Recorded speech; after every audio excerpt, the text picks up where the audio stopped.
Hello, je m'appelle Bala Moussa Duno, le cofondateur du groupe Viscomaf et actuel directeur général du groupe Viscomaf.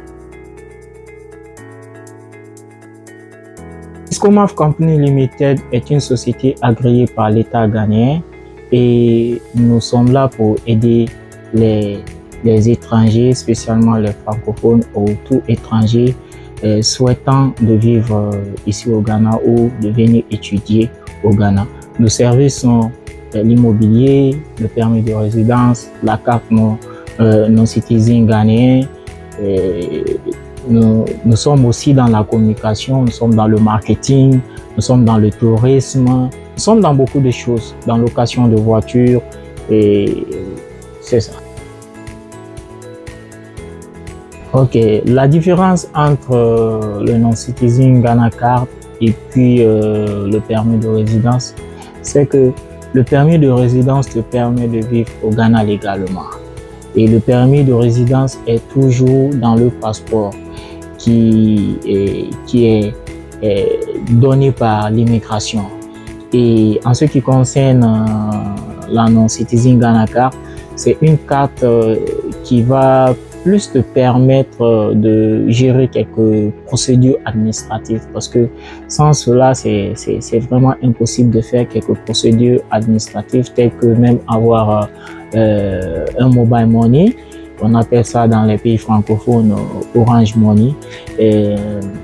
Et aussi, ça pourra te permettre de retirer l'argent à la banque si au cas où on t'envoie l'argent à la banque. Ça pourra ainsi aussi te permettre de récupérer,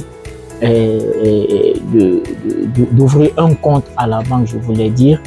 Et il y a beaucoup de choses que la carte non-citizen ghanéenne peut aider.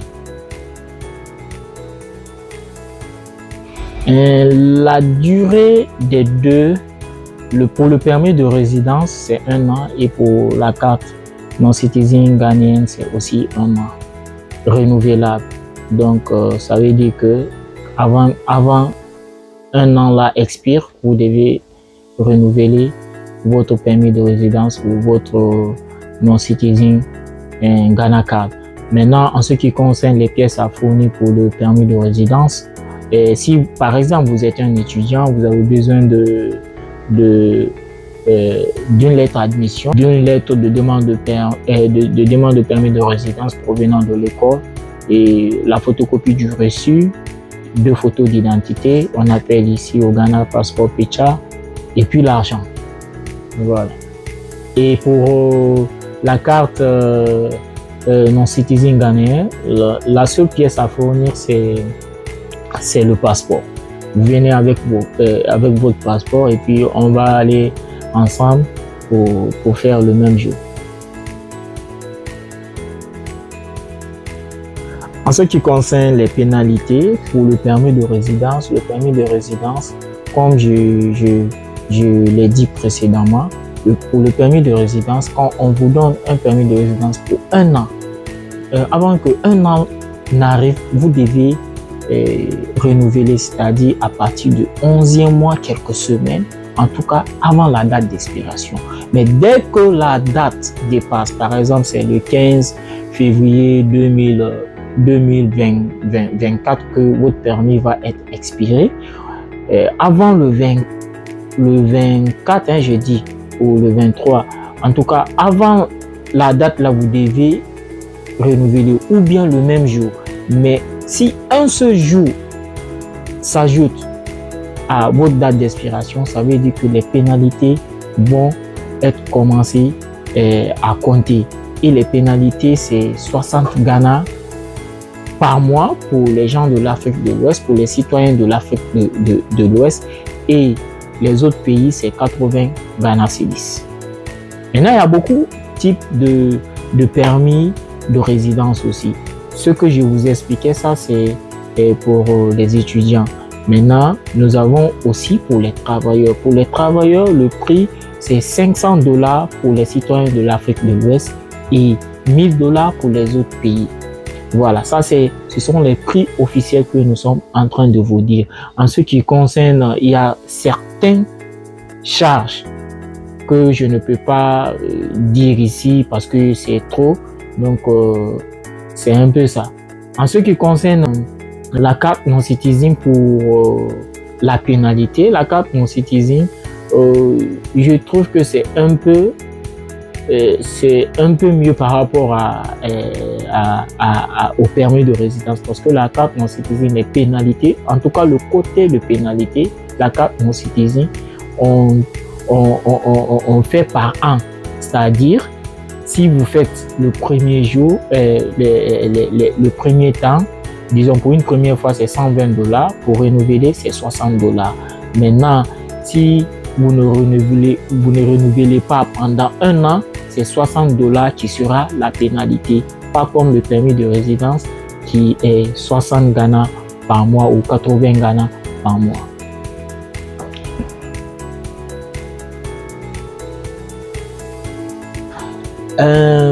Oui, il y a beaucoup d'écoles qui aident les étudiants à avoir le permis de résidence, mais le plus souvent, ce sont les écoles accréditées par l'État ghanéen. Et si vous n'êtes pas si l'école n'est pas accréditée par l'État ghanéen, ça veut dire que l'école là n'est pas habilitée à couvrir un étudiant pour avoir permis de résidence, parce que tout simplement l'école n'est pas encore accréditée par l'État ghanéen. Donc c'est ça. Maintenant, il y a certaines écoles aussi, même si elles sont accréditées, elles refusent de donner les documents aux étudiants pour pouvoir faire le permis de résidence, parce que comme c'est un business, peut-être ça c'est même pas peut-être, ça c'est sûr à 100% qu'ils ont leur commission dessus, donc ils ne veulent pas que les commissions ça aille ailleurs.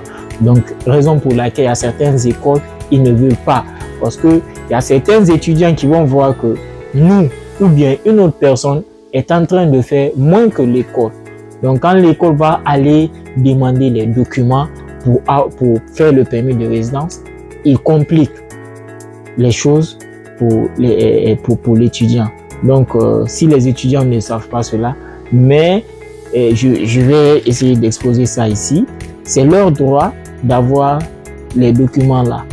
Donc si l'école ne doit jamais refuser de donner un document à l'étudiant pour faire le permis de résidence, non, ce n'est pas normal. Donc si les étudiants ne savaient pas, maintenant ils savent à travers cette vidéo. Merci.